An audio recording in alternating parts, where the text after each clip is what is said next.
Hi, everyone. It's Denise M from the Caregiving Years Training Academy. Thanks so much for being here with me today. We have started a series of webinars around what I call the caregiving fatigues. And this is our second one, and it is about healing from guilt fatigue. We did a presentation last month around one of the caregiving fatigues, and it's actually archived on my YouTube channel. So you're welcome to go there. It's the Caregiving Years Training Academy YouTube channel. And we're going to talk about guilt fatigue today. Hi, Jennifer. Good to see you.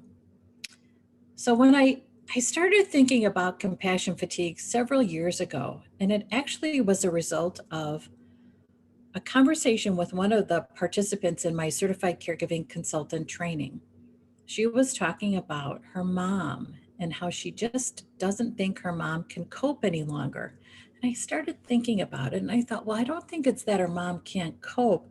I think it's that her mom is coped out, meaning she has coped with the loss of a spouse, the loss of her health, the loss of her independence, and it all stacks up. And then we're at the point where we're like, oh my gosh, I can't cope anymore. We are tired of coping.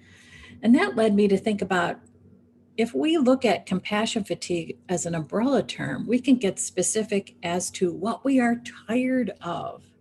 And then if we're specific about what we're tired of, we can think about what can help me heal. And that's what inspired the series of webinars that we're doing, and actually my latest book, and I'll link to the book before we close today as well. So today we're going to talk about when we get tired of feeling guilty. And let's face it, there's so many reasons for us to feel guilty. So as you post introductions in the chat room, please feel free to share the last time you felt guilty. And most of us are in a situation where we're caring for someone. I help my parents who are 89 and 86. You might help other members of your family, aging relatives, children, and you might be in a situation where you also are helping your clients. So you are in caregiving situations personally and professionally.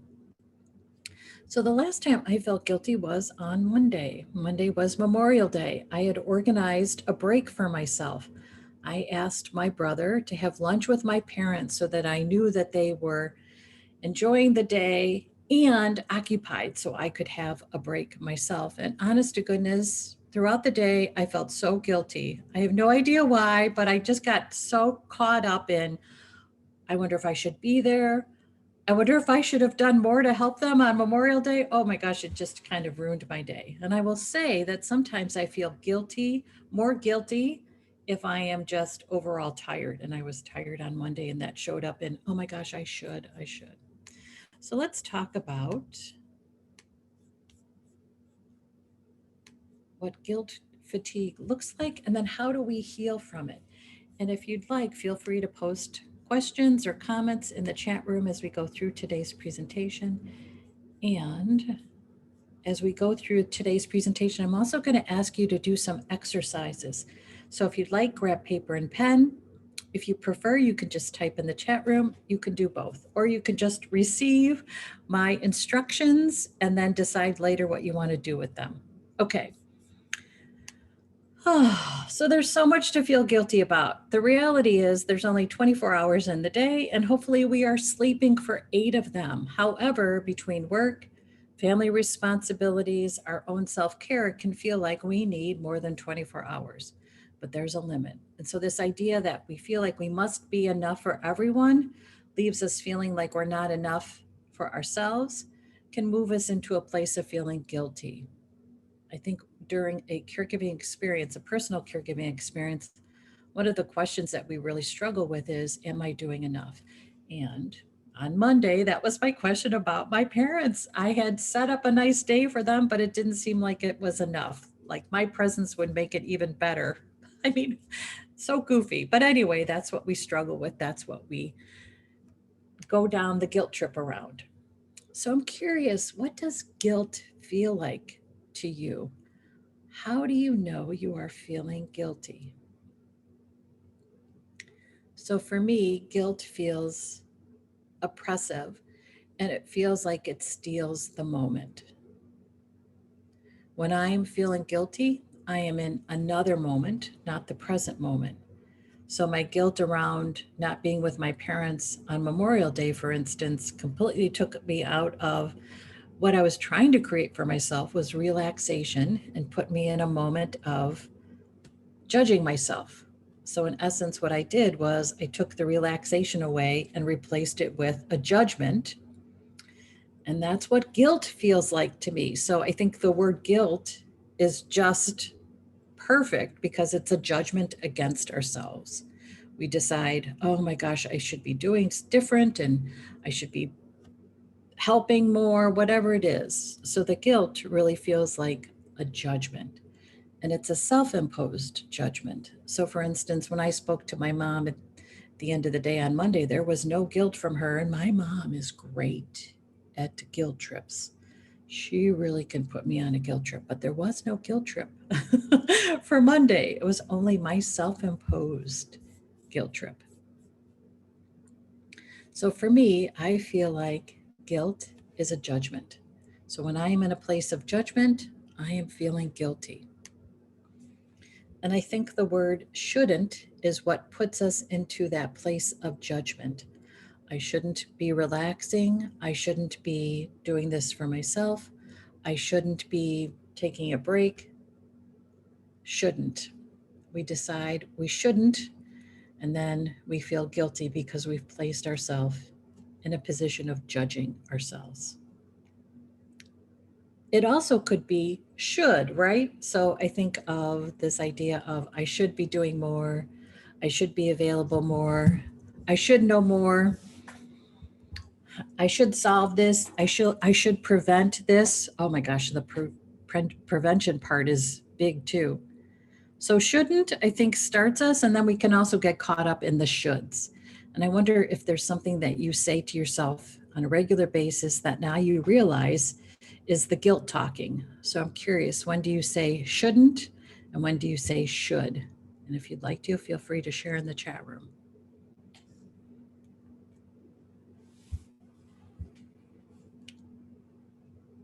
So when do you feel guilty? I think sometimes we can feel guilty for feeling like we're living a good life if we are caring for someone who is in a place of a disease process or has a injury. And in a caregiving experience, a personal caregiving experience, the shouldn'ts can really add up. So part of what I was guilty about on Monday was the fact that I had a life outside of caregiving, outside of my parents. So we can get stuck in this idea that I shouldn't have a life. I shouldn't have a life while someone is struggling in such significant pain in their life. And that typically is our caree. And we use the term caree for the person who's receiving our care. I shouldn't have a life. They don't have a life. I shouldn't have a life. We think, oh my gosh, they must really resent me because I have a life, so I'm not going to have a life. Now, that's, of course, mind reading. We don't know that. And that's an assumption. Now, sometimes our carees can put us on a guilt trip, right? So my mom can do that. But it's our choice as to whether or not we pack our bags and take that trip. We all deserve a life, even during a life of caregiving. And then we can get kind of specific. So life is the general term, but then we can get specific to, I shouldn't be happy. Someone I know isn't happy. Someone I know is in a terrible place. Someone I know is having a terrible time. So in order for me to help them, I shouldn't be happy. I shouldn't get a break. I should be ever present. I'm the one that knows the most. I'm the one that's has this expertise. I shouldn't get a break. I should be able to just keep going, just like a computer, just keep going. I shouldn't get a break. I shouldn't feel trapped. So there might be life circumstances that make us feel trapped. We can feel trapped by a perspective, by a situation, by a relationship. And then we think, oh, I shouldn't feel that way. I shouldn't feel trapped.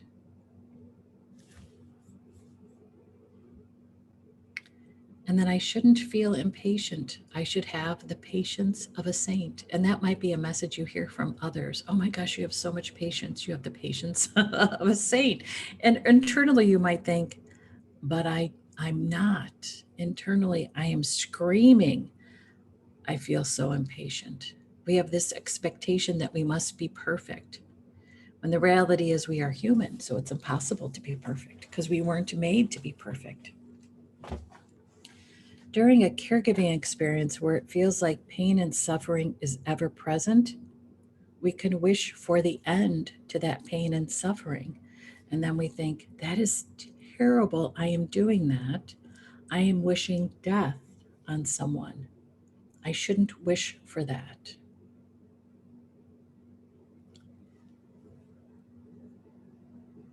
So, something that I've learned is that my suffering doesn't ease someone else's suffering. And that's why, during a caregiving experience, when we are caring for someone, it is important that we have a life. It is important that we are happy. It is important that we get a break. It is important to acknowledge that we are feeling trapped so we could do something to untrap ourselves. It's important to acknowledge that we have moments when we are impatient so that we can do what we can to take a break so we can refuel our patience. And the reality is, the wish for an end to pain and suffering is a normal wish. Not only is our caree in a place of pain and suffering, but when we're in a caregiving experience, that's ours too. And it makes sense that we would want to release ourselves from a position of pain and suffering. I used to read a lot of Dr. Wayne Dyer. He wrote a book called The Power of Intention. It's one of his many books. He died many years ago, but he was quite wise. And something that he said always stuck with me, and that is, I am not going to improve someone's impoverished situation by impoverishing myself. If I live without, I cannot help someone else who lives without. The only way I can help someone else who is struggling is to ensure that I have a full life, because then I have something to give. If I have no money in my bank account, I can't help another who is down on their luck. That's why it's important that we have a life. I also think it's important that we express what it is that makes us feel connected to life. So before we started today, I talked about swimming. So our community pool is open, we can swim, and I've been swimming outside. I started swimming in 2016 after a summer of floating in 2015. So I took swim lessons years ago.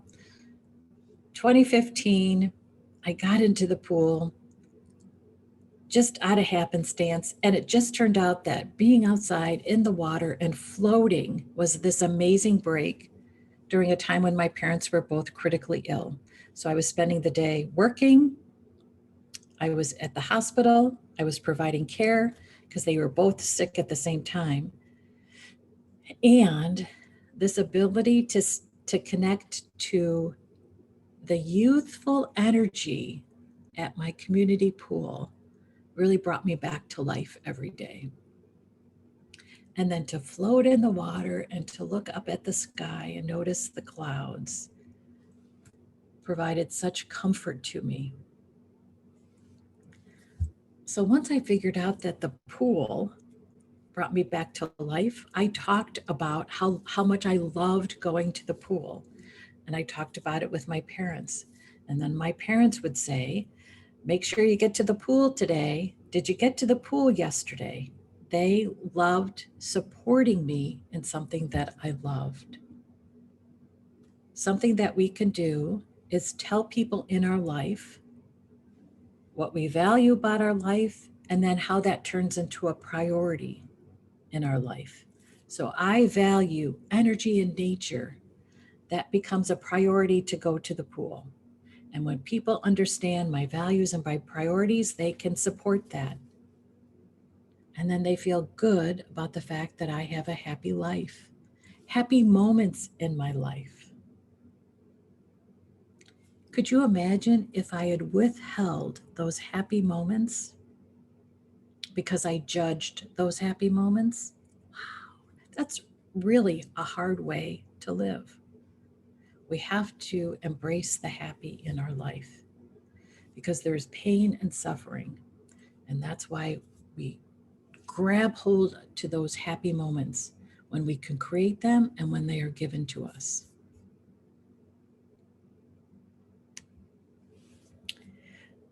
So the reason that our guilt is so tough during that time of caregiving is because the guilt makes a tough time feel impossible.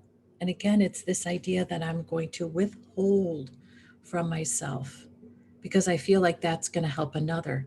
And it doesn't. All it does is hurt me. And it turns me into a person that flirts with resentment and bitterness. And I don't want to be a bitter, resentful person because that's a hard way to live. We've all encountered people who are bitter and resentful. And I want to be flourishing in my life. And in order to flourish in my life, even during a really tough time like caregiving, I need to give to myself and I need to receive. I make it harder if I buy into the guilt that I don't deserve a life during a life of caregiving.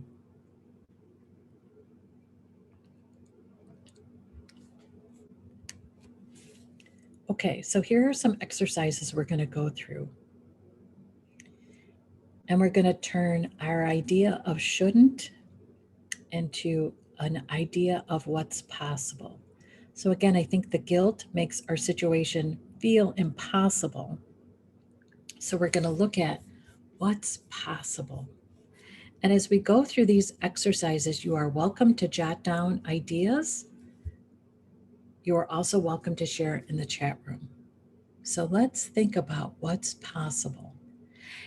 And as I encourage you to think about what's possible, I want you to really expand your perspective. When you start to go down, I shouldn't do that, or that's not going to work. Let that go and think about, well, if it's possible, what would it look like? We're going to just really release ourselves from the constrictions of a shouldn't mindset and embrace what could be possible. Okay, so here we go. What's possible? Let's get specific. So, what's possible for your personal growth? I had a coaching call yesterday with one of the students in our Certified Caregiving Consultant training program.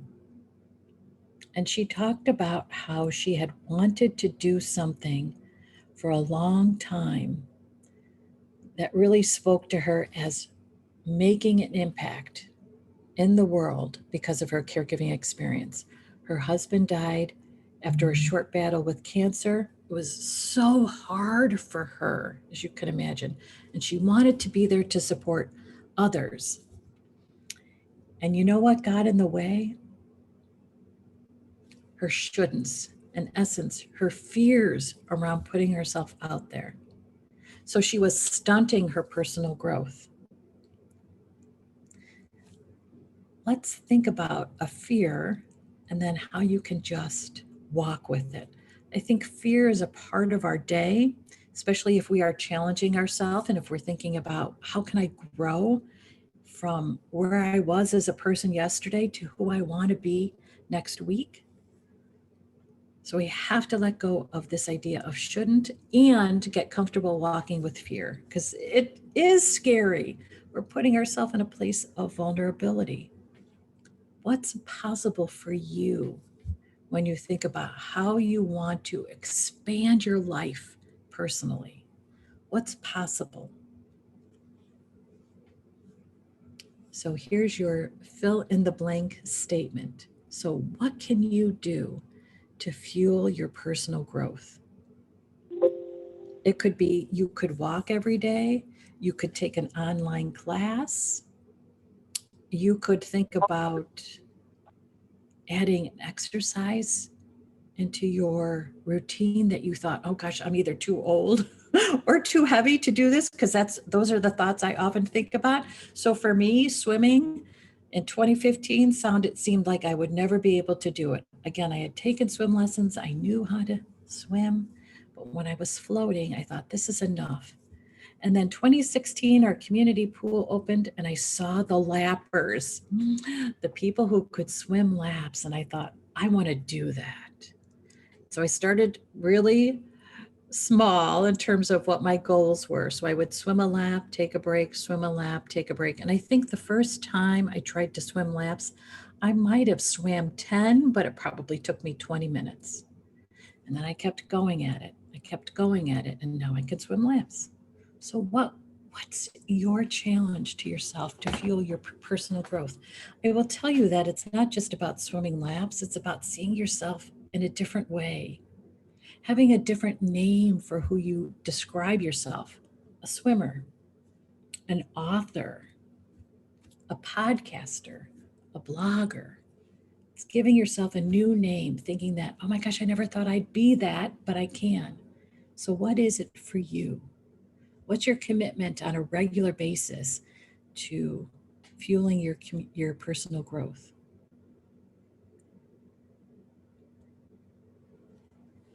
Okay, so what's possible for your spiritual growth? And I use the word spiritual, and you can define it in the way that you'd like. So, spiritual growth could be growth in faith, growth in your belief system. It could be what you believe about the world. It could be your belief about the universe and your particular faith.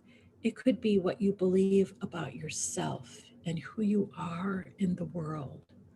So, your spiritual growth. What's possible in terms of what you believe, how you keep faith, how faith shows up for you in your day? What's possible? In my informal research around a personal caregiving experience, those who care for a family member turn to their faith, and prayer is a coping strategy. If you wanted to, for instance, you could think about, I feel better when I pray. So, what's your commitment around praying? So, to complete this statement, for instance, you could say, I could begin my day in prayer to fuel my spiritual growth.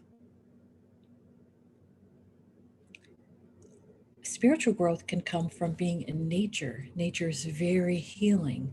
So, you could think about, I could walk in forest preserves. That's what we call sectioned wooded areas here in Illinois. For those of you who are outside of Illinois, it could be woods or trails.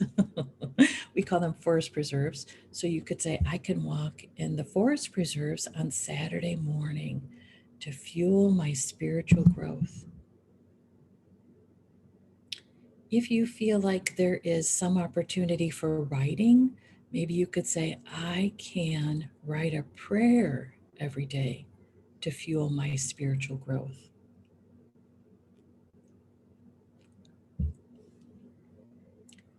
You could also think of gratitudes as an opportunity to fuel spiritual growth. So maybe you could say, I can end my day by sharing 3 gratitudes to fuel my spiritual growth.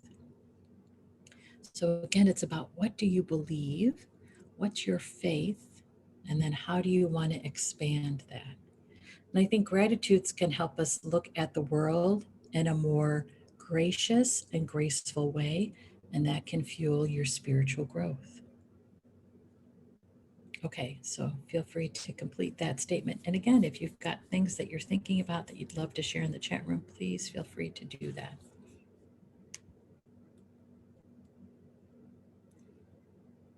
So, what's possible for your professional growth? Where are you in your career and where do you want to go? What's possible for you to achieve in the next year? It could be that you want to find another job. It could be that you want to keep your job, but add in a new responsibility. It could be that you want to connect with your coworkers in a different way. It could be that you want to take the lead on a project that feels really important to your organization. And you know that there's a need for a lead, and you think, I'm the person. I'm going to step up and do it. A colleague of mine just sent me a text message this morning that she had gotten a job. Now, what's so interesting about this job is that she had been playing with the right words around the job that she wanted. And it took her about 6-7 months to find this job. And it's a job that's perfect for her, but didn't seem possible to her 8 months ago. But she kept thinking about it. She kept applying for jobs. She kept putting herself out there. And one of the ways she actually turned this into the right job is she did some research around where this company is located and happened to drive by, saw some employees outside the building and went and talked to them and created the relationship and let them know she was interested in this particular position. And that started this path toward the new job. We often think, oh, that's not possible, right? But this is about what's possible and really envisioning what's the right professional position for you and how can you make it happen. Just share one other example, and this actually relates to maybe personal growth, but we can think about it in terms of professional growth as well. So my niece moved to an apartment along the lakefront in Hyde Park, which is a neighborhood south of the downtown area. Her roommate said to her, let's find somewhere to live along the lake. And she said, no, we're never going to find somewhere we can afford that's along the lake. But he said, let's think about what's possible. And sure enough, in their search, they found an apartment building that's on Lakeshore Drive that faces the lake. They are on the top floor and they have views of the lakefront. It is spectacular. She said to me, I can't believe this, because I would have just completely discounted this possibility. But he believed it was possible, and he looked for it. So part of what we're doing is getting specific about what is it that you want so you can look for it, and then you'll find it. So what's possible for your professional growth? Where do you want to be in a year?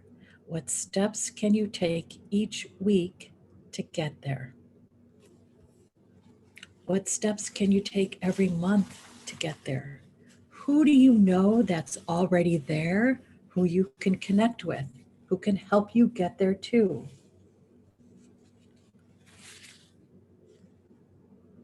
What are your steps that you can take to fuel your professional growth? What's possible for you in your career? Because it's possible. There's that phrase, that saying, if you can dream it, you can create it. Now, of course, there's that missing hard work piece, and it is hard work. And we think about taking the big leap, but often it's just the small steps every day that create the big leap. So what are the small steps you can take every week or every day to really transform your professional growth? Okay, so let's think about our relationships with our carees, our person who's receiving care. So for me, my carees are my parents. This is a challenge for me. But what's possible to improve my relationship with my carees, with my parents? What can I do to enjoy them? So over the years, I've thought about different activities we can enjoy together that allow for a good conversation. So 2 Labor Days ago, so I guess Labor Day 2019, we took a tour of where they used to live in Chicago. So we went to my mom's childhood home. We drove by Wrigley Field because she grew up by Wrigley Field. We went to my dad's childhood home. We went to their first apartment and we went to their first house as a young married couple with many kids. What was interesting about that trip is that we went to my dad's childhood home, and my dad had a very traumatic childhood. He has a hard time talking about it. But when we went to his house, he was able to share good memories of what he and his brother did on Halloween, which was just terrorize the neighborhood. He loved it. He laughed thinking about it. And it was really wonderful to see him have good memories of a terrible childhood. So that activity sparked good conversation. So that's what I think about with my parents. What can I do with them? Because if I spend too much time just with them, they start to say, you're not married, you don't have kids. Oh my gosh. So my idea of a good life is very different than their idea of a good life. So if we do some movement, it helps with the conversation. So that's what I think about what's possible in terms of improving my relationship with my caree. And then here's the statement. I can improve my relationship with my caree by planning activities, asking about memories, being open to conversations. I can improve the relationship. What's really interesting too is that we are releasing an old definition of a relationship. And I think it's important for us to revisit our definitions because maybe they are old definitions and we're in a new place. So thinking about a relationship with my parents that I had 20 years ago is not the relationship that I have now. And I want to be open to the idea that I can have a new relationship with them, regardless of how old they are. In addition, we also can improve the day with our caree. So if there starts off a rough day and you both are in a bad mood and you're both just really angry about circumstances in life, you can give yourselves a fresh start at any moment. It's saying, we're having a bad day. We both have every right in the world to be mad at our circumstances. However, this bad day is making it even harder. So what can we do to give ourselves a better day? It's this idea of the fresh start. So you can improve the relationship with a fresh start. You can improve the day with a fresh start. And really what we're looking at too is giving our life a fresh start. Circumstances have happened in our life that we don't want. And then the circumstances seem to take control. What we're doing is stepping back and saying, okay, the reality of my life is this, and I'm going to redefine my good life by thinking about what's possible.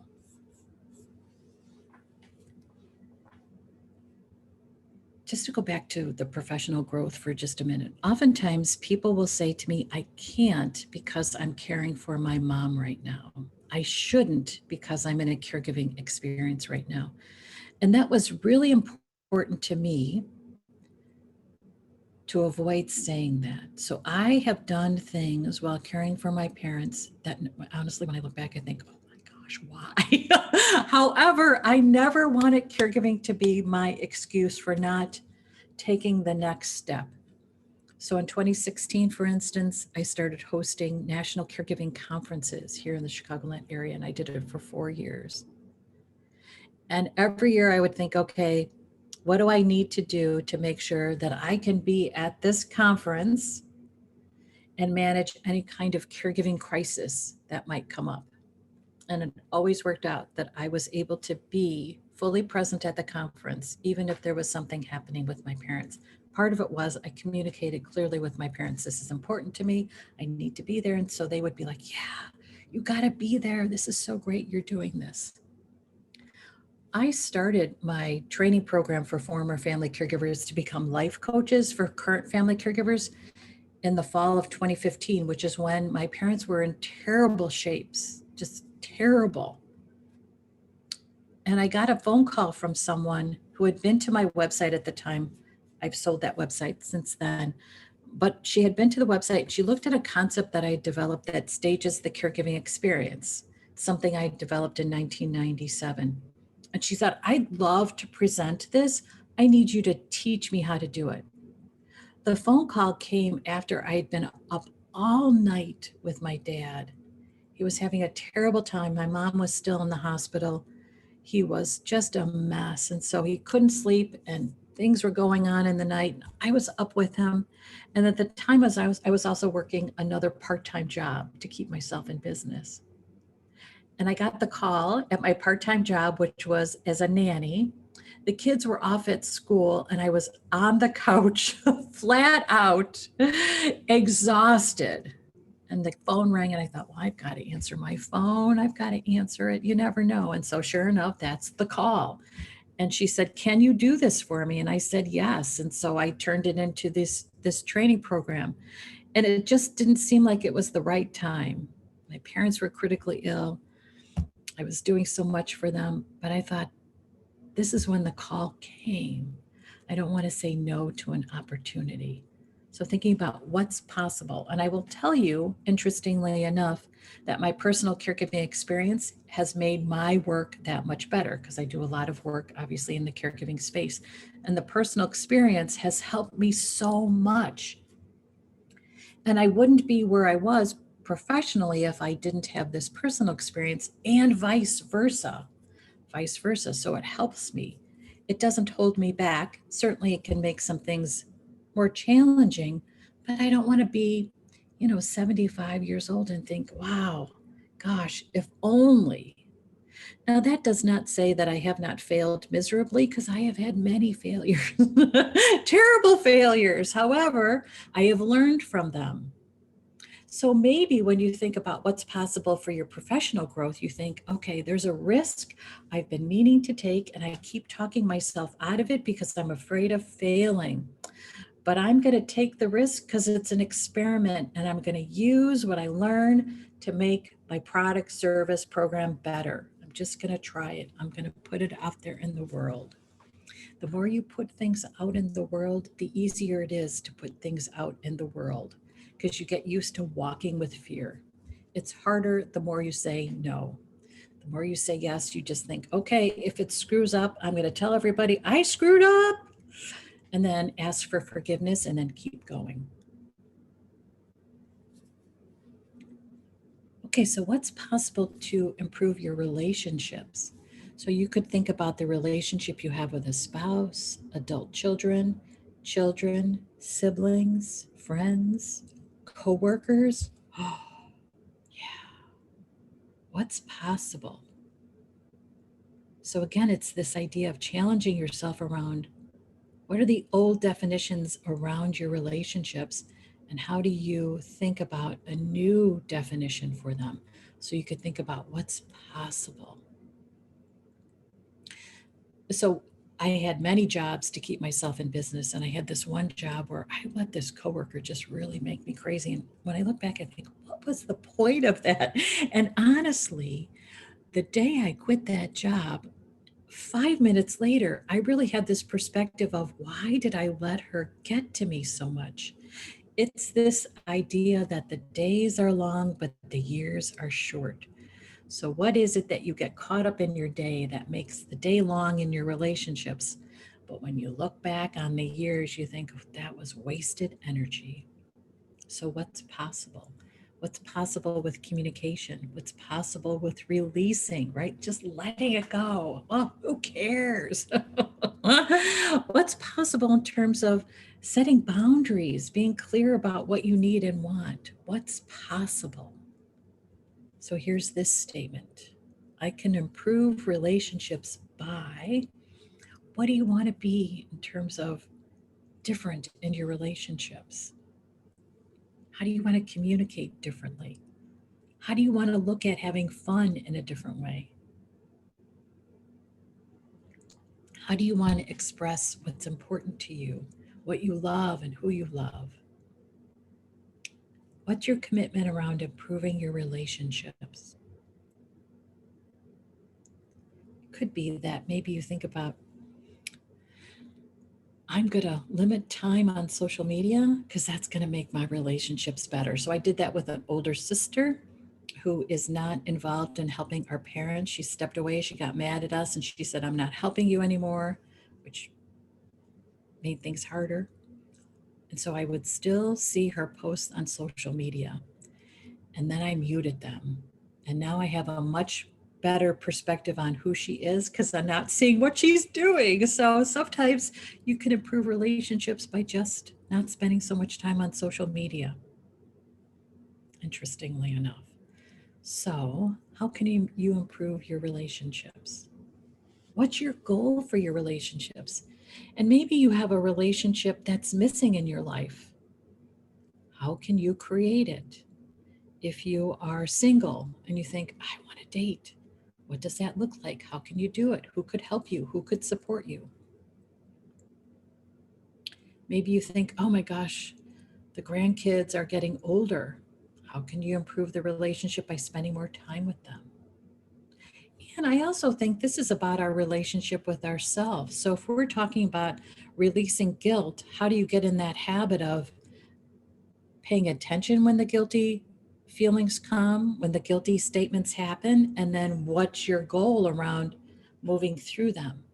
How do you stop the guilt trip so you have a better relationship with yourself?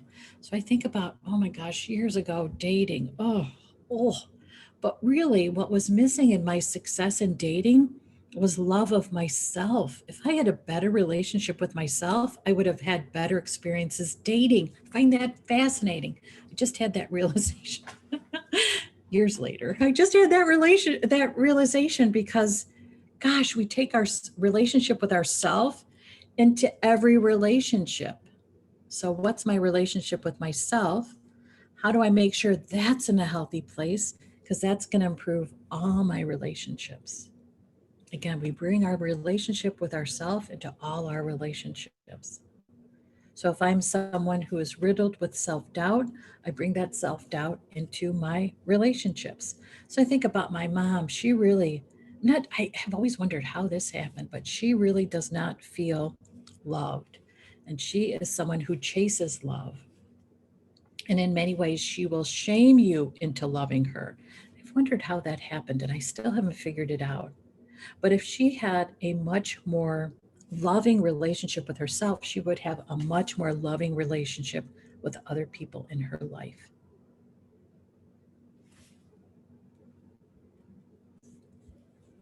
Okay, so what's possible that can improve your day? So at the beginning of 2020, I decided I was going to make my bed immediately, not wait. So I would always make my bed. I work out of my apartment. I would have coffee and then go and make my bed. But I thought, I'm going to do it right away. And what spurred me to doing this was this idea that I don't know when there's going to be another crisis with my parents. And I don't want to have a long day with them and then come home and be like, oh, I forgot to make my bed, or oh, look at my bed. So I thought, if that is the first thing I do when I get up, no matter what happens in my day, it's done. So I didn't wait an hour. Immediately I make my bed. And that has improved my day to this day, 18 months later. Just the other day, I was like, oh my gosh, this is so awesome. I just made my bed. So what's the little thing you can do that can improve your day?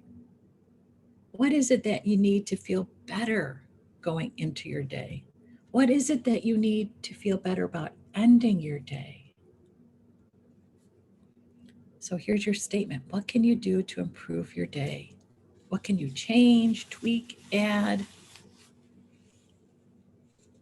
Sometimes I think that our day feels out of our control. So maybe it's thinking about what can you add that feels like you have some sense of control. So that's what my bed making did. It gave me a sense of control. No matter what else happened during the day, I've got a made bed right away, right away. I feel better if I exercise. It was hard during the pandemic. So I did start doing 7-minute workouts because I felt like, well, I can create 10 minutes. I can get up the energy to do a 7-minute workout. So that's what I did during the winter, and that made me feel better. And then I also would challenge myself to walk farther. So I would walk and then think, you can walk farther. So then I'd walk another block, and then I think the next day, you can walk another block beyond that. So thinking about walking more or exercising more or eating different or eating more, healthy snacks, whatever it is that you feel like will add a sense of control in your day. What can you do to improve your day? Because your day can get better. Again, it's this idea we don't have to stay with what is. We can create what we want. So we have tools that we use as certified caregiving consultants, and here's one of them. It's the healing wheel. And I think when we are tired of feeling guilty, we are also in a place of hurting. We hurt. Oh, and if we are hurting, we need healing. So here are some ideas that can help you. We went through all these statements. So you have a list of statements about what you can do to feel better about your life, to know that you deserve a good life, regardless of the bad circumstances. And as you look at those statements, you can say, I'm going to pick this one and start with this one, and then tackle one. And when you're done tackling it, tackling the next. And in the meantime, thinking about what do I want to heal with? And sometimes it's the healing tears, giving yourself a chance to just cry it out. During a caregiving experience, our tendency is to present this public face of I'm fine, in particular with our carees. We feel like I don't want my caree to see how much this hurts me or how hard this is for me. And yet, if we don't give ourselves a chance to heal because we hurt, the hurt builds. So tears privately in our bathroom, in our car, on our walk can help. Something else that I think is interesting is this idea of solitude. So I have this survey around compassion fatigue. And I asked the survey respondents who are caring for a family member, what helps? And it's solitude. Now, you can feel alone during a caregiving experience because you feel like no one gets it, but there's a difference between the concerted effort of solitude. It's trying to find your peace and quiet, because that is what we need, peace of mind, peace and quiet.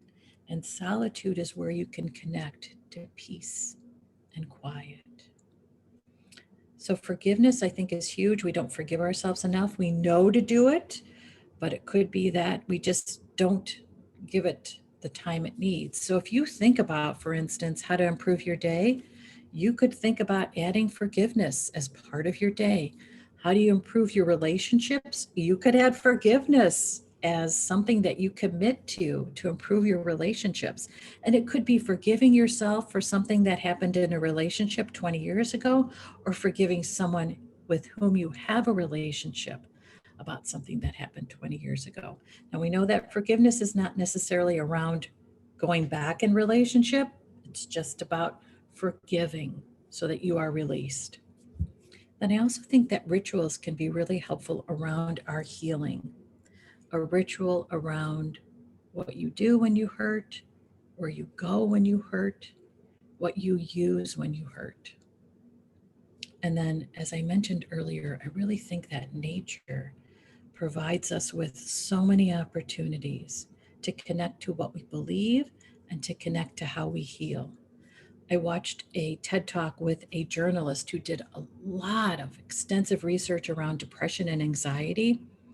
And he said, when you spend time in nature, you help any depression or anxiety you feel. Nature is healing for us. So, how can you spend time in nature? And your backyard is nature. Your community park is nature. Your hiking trail is nature. Stepping outside of your house is nature. So, think about nature as being completely accessible to you at any time. Okay, so just some ideas about what you can do to heal and thinking about what you could do today to heal what hurts. And again, guilt hurts, it hurts us. That's why we want to heal from it. So, my last perspective to you is about where we are in life. And we are always beginning and ending, which means that we're always in the middle. We're in the middle of life, we're in the middle of a challenge, we're in the middle of a transformation, we're in the middle. Soon we'll be in the middle of summer, right? So you want to take advantage of this opportunity to be in good weather. That's why thinking about being in the middle is where your opportunities are, because they help you when there's an end and they help you when there's a beginning. So if you think about a caregiving experience as being in the middle, regardless of how close the end is, the middle is where your opportunity is. So when I think about, for instance, that drive I took with my parents where we went to my dad's family home and he shared good memories, that's the middle, which will give me comfort in the end and which will help me when I begin again. You're in the middle. This is your opportunity. Okay, I hope you found this helpful. I want to share links. So I want to let you know how to complete the evaluation form. So let me share that in the chat room. And again, there is an email that's going out that has the link to the evaluation form. Let me stop sharing and then I'll be able to see it. Thank you so much for sharing in the chat room. Oh gosh, that's so interesting, Mary, that you talk about you feel guilty, that you don't deserve the good fortune. And yes, you do, right? Good fortune. And again, it goes back to this idea that we can't help anyone if we withhold from ourselves. So receive your good fortune, because then you'll be able to spread the good fortune. Receive it so you can give it. Okay, so there is the evaluation form. Then I just want to share with you, I'm going to share my link to LinkedIn. If you'd like to connect with me on LinkedIn.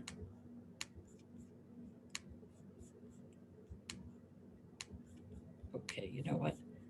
Sometimes it's hard to do this in Zoom. Here we go. So here's my LinkedIn profile, and I'd love to connect with you. And I'll just share a couple other links for you. So our next Healing Fatigue webinar is around hope fatigue, and that's July 7th. So you can RSVP for that one.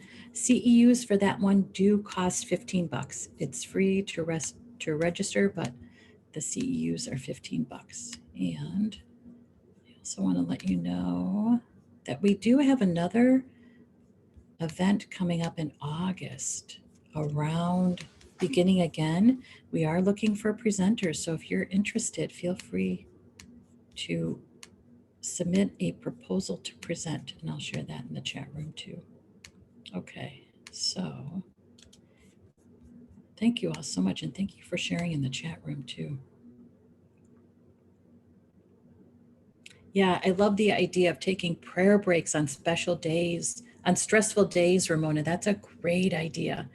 And to start or finish days without so much TV. Yes, I think we got stuck in that with the pandemic, right?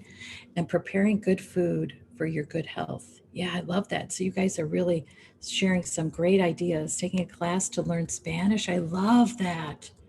And a break from work without guilt. I love that. So this is really interesting. Thank you all so much for sharing in the chat room. And thank you for being here today. I hope it was really helpful. And I look forward to sharing and connecting with you at our next events. And we have an event that's happening at the end of the month, and it's our Release a Worry by Creating a Family Emergency Plan. And then July 7th, which is Healing from Hope Fatigue. Okay. Thanks everybody so much for being here. I'll stay for a few minutes after I stop the recording. If anybody wants to share, happy to connect with you. Okay. Thanks again, everyone.